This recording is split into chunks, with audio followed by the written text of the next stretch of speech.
Γεια σας παιδιά. Γεια σας παιδιά. Και Σαματάδες εδώ και σήμερα θα κάνουμε ένα διαφορετικό βίντεο. Έχετε δει βίντεο με edit, βίντεο με τετράδα, βίντεο με... Σαματά edit. Ναι, αυτό το έχω πει με...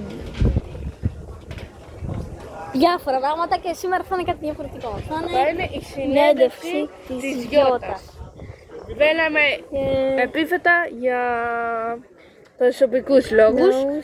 Και πάμε στην πρώτη ερώτηση.